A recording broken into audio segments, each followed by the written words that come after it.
जरा सोचो, आपके पास ऐसा दिमाग हो जो लोगों के दिमाग से 10 गुना तेज चलता हो। ऐसे में आप दुनिया के नंबर 1 दिमाग वाले आदमी बन जाओगे। ऐसा ही कुछ होता है आज की कहानी में। कहानी की शुरुआत होती है एक फ्लैट से। बाहर खड़े कुछ व्यक्ति लोहे के मजबूत गेट को तोड़ने की कोशिश कर रहे थे। कमरे के अंदर बड़े बड़े कार्टून रखे हुए थे। दरवाजा न खोलने पर उन आदमियों ने दरवाजा काटना शुरू कर दिया। अंदर रखे हुए कंप्यूटरों में गिनती चल रही थी। तभी इसी दौरान हम 2 व्यक्तियों को मरा हुआ देखते हैं। छत की बालकनी में खड़ा एडी कूद के जान देने की कोशिश कर रहा था। दूसरी ओर गोली चलने की आवाज आई। एडी के पड़ोसी को मार दिया गया। बाहर खड़े व्यक्ति ने कहा, बेटा अब तुम्हारी बारी, हम अंदर आ रहे हैं। एडी उनकी बातों को अनसुना करके नीचे कूदने लगा। आखिरकार क्या हुआ था एडी के साथ? 3 चेंज हुआ। हमने इस जगह से बहुत दूर एक व्यक्ति को सड़क के बीचों बीच देखा। वो कोई और नहीं एडी था। पुरानी सी पैंट, बाल बिखरे हुए, सिगरेट पीने लगा। एडी अपनी जिंदगी में नॉवल लिख के दुनिया का सबसे बड़ा नॉवलकार बनना चाहता है। वो जहाँ भी जाता है बस अपने और नॉवल के बारे में बताता रहता है। वो कई दिनों से कोशिश कर रहा है, आज तक एक पेज भी नहीं लिख पाया। ऐसे ही करते कई महीने गुजर गए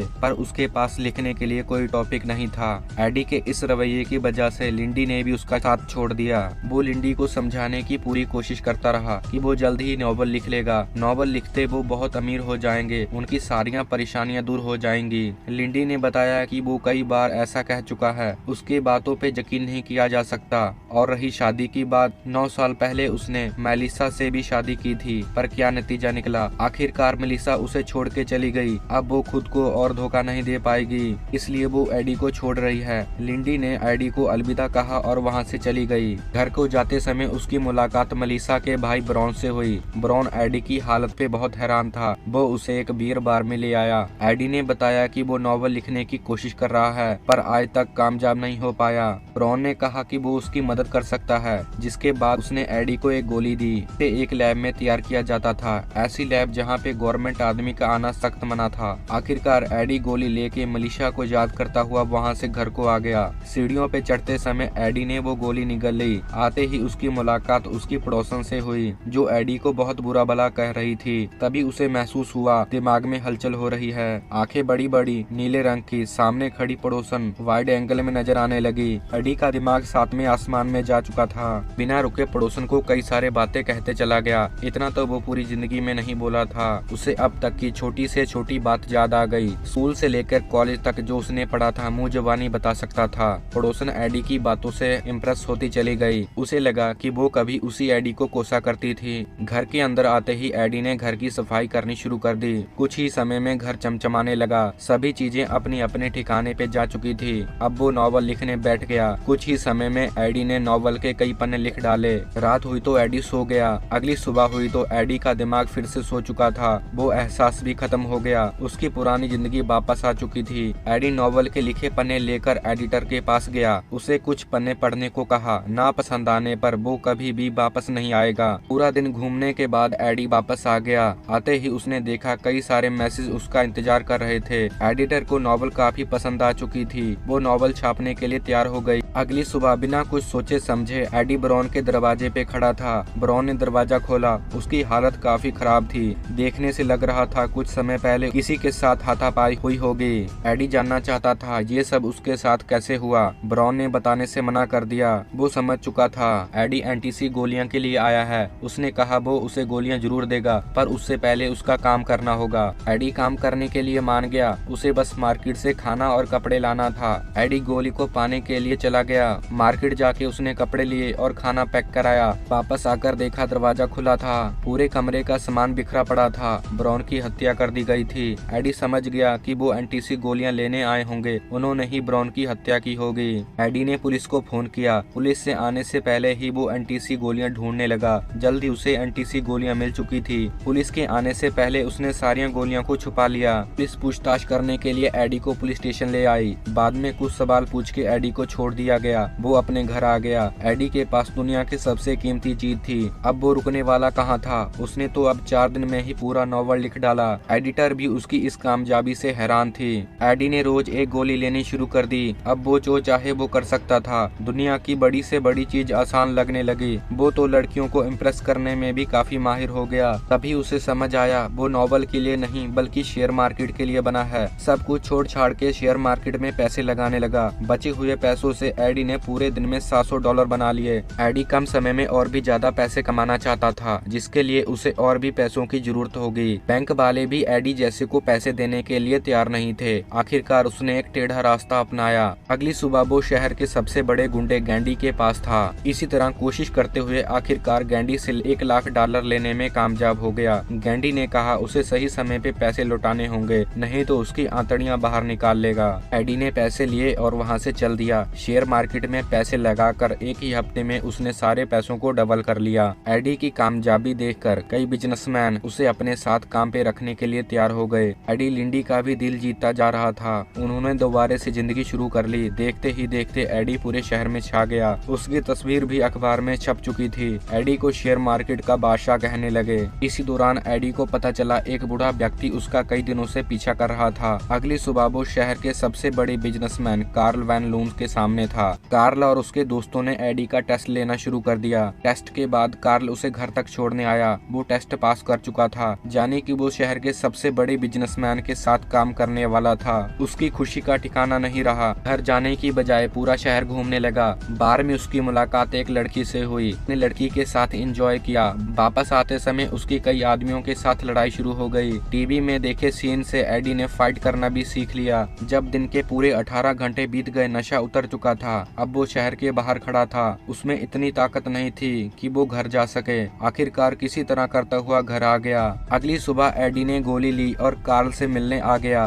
बातचीत के दौरान उसकी नजर लगे टीवी पे पड़ गई। एडी ने कल रात जिस लड़की के साथ एंजॉय किया था उसका मर्डर हो चुका था। खबर को देखते ही वो चौंका रह गया। वो जल्द से वहाँ से बाहर निकला। घर आते ही उसने मलीसा से बात की। एडी मलीसा से मिलना चाहता था। गोलियों के साथ एडी को एक डायरी मिली थी। दिए गए नंबरों को मिला के देखने लगा, जिससे उसे पता चला यूज करने वाले व्यक्ति बीमार थे या फिर मर चुके थे। गोलियां जितनी असरदार थी, उसके कई सारे साइड इफेक्ट भी थे। इसी दौरान उसने एक आखिरी कॉल किया। वो नंबर उसी बूढ़े आदमी का था जो एडी का कई दिनों से पीछा कर रहा था। दोनों आमने सामने थे। एडी ने भागना शुरू कर दिया। आखिरकार भागता हुआ किसी तरह मलीसा के पास आ गया। मलीसा होटल में बैठी एडी का इंतजार कर रही थी। मलीसा काफी बूढ़ी दिखाई दे रही थी। उसे देख के साफ पता चल रहा था कि उसने एंटीसी गोलियों का इस्तेमाल किया होगा। कई दिन इस्तेमाल के बाद मलीसा ने गोलियां लेनी बंद कर दी, जिसके कारण वो बीमार हो गई। आज वो जिंदा है पर कोई भी काम सही से नहीं कर पाती। मलीसा बेजान और सुस्त हो गई थी। उसने एडी को समझाया, धीरे धीरे करके गोलियां लेना बंद कर दे, नहीं तो एक दिन वो भी मर जाएगा। घर जाते समय गैंडी ने उसे पकड़ लिया, क्योंकि एडी ने उसके पैसे आज तक नहीं लौटाए थे। एडी ने गोली खाने की कोशिश की। उससे पहले गैंडी ने गोली छीन ली और गोली का टेस्ट देखने लगा। एडी के ना चाहते हुए भी उसे बैंक जाना पड़ा और सारे पैसे लौटाने पड़े। एडी भागता हुआ लिंडी के ऑफिस में आ गया। हार के उसने लिंडी को सारी बातें बता दी। बाकी बची गोलियां उसने लिंडी के घर में छुपा रखी थी। लिंडी ने एडी को बचाने का फैसला किया और गोलियां लेने घर को आ गई। रास्ते में आते समय वही बूढ़ा व्यक्ति लिंडी का पीछा करने लगा। लिंडी अपनी जान बचाते हुए भागने लगी। अब उसके पास बचने का एक ही रास्ता था। लिंडी ने गोली निगल ली और भागने लगी। देखते ही देखते बूढ़े आदमी को घायल करके वहाँ से निकलने में कामयाब हो गई। एडी गोली पाके खुश था। उसका दिमाग फिर से सातवें आसमान में चला गया। उसने लिंडी से कहा कि वो सब कुछ संभाल लेगा। लिंडी ने एडी के साथ रहने से मना कर दिया। जब तक वो उस गोलियों को लेता रहेगा वो उससे दूर रहेगी। गैंडी घर के बाहर खड़ा था। वो गोलियों के लिए आया था। एडी ने उसे गोलियां दे दी ताकि वो उसे नहीं मारे। गैंडी एक गुंडा है, जिसके कारण वो कभी भी एडी को मार सकता है। ये सब होने के बाद एडी सब कुछ समझ चुका था। सबसे पहले उसने अपनी सिक्योरिटी का इंतजाम किया। धीरे धीरे उसे सारी बात समझ आने लगी। अगर वो सही से डाइट लेगा, शराब नहीं पिएगा, गोली जल्दी साइड इफेक्ट नहीं करेगी। उसने अपने लिए कई सारे कोड तैयार किए, जिसके अंदर सीक्रेट पॉकेट बनवाए। अब वो सारी गोलियों को उसी पॉकेट में रखने लगा। गोलियों को तैयार करवाने के लिए लैब भी खरीद ली, जो गोलियों को सुधार करके उसे और भी बेहतरीन बना सके। एडी फिर से शेयर मार्केट में कामयाब होने लगा। इसी दौरान पुलिस वहाँ पे आ गई। वो मरी लड़की की छानबीन कर रहे थे। एडी ने अपने लिए शहर के सबसे बड़ा वकील कर लिया। अगले दिन उसने अपने लिए एक मजबूत फ्लैट भी खरीद लिया, जिसके दरवाजे लोहे के बने थे। ऊपर आना भी ना के बराबर था। दूसरी ओर गैंडी और भी भुक्कड़ होता जा रहा था। आते ही उसने एडी को धमकाया, अगली बार उसे और भी गोलियों की ज्यादा जरूरत है। नहीं मिलने पर उसका अंजाम बहुत बुरा होगा। अगले दिन शहर के सबसे बड़े होनहार हेनरी अटवर्ड सभी के साथ शेयर मार्केट के लिए कॉन्ट्रैक्ट साइन करने वाले थे। उसी रात वो बीमार हो गए। उसकी पत्नी ऑफिस आई। उसने बताया कि उसके पति जब ठीक हो जाएंगे कॉन्ट्रैक्ट साइन कर दिया जाएगा। इसी दौरान एडी को वो बूढ़ा आदमी दिखाई दिया जो मिसेज एटवुड के साथ आया था। एडी को पता लगते देर नहीं हुई कि उसके साथ कई और लोग भी एंटीसी गोलियां ले रहे हैं। हेनरी भी एंटीसी गोलियां ले रहा था। गोलियां खत्म हो गई, वो जिंदा नहीं बचेगा। मरी हुई लड़की के कारण आज फिर से पुलिस ने एडी को पुलिस स्टेशन बुलाया। फोटो के लिए एडी ने अपना कोट उतार दिया। वापस आते ही उसने कार्ल से बात की जहाँ पे शेयर मार्केट का काम चल रहा था।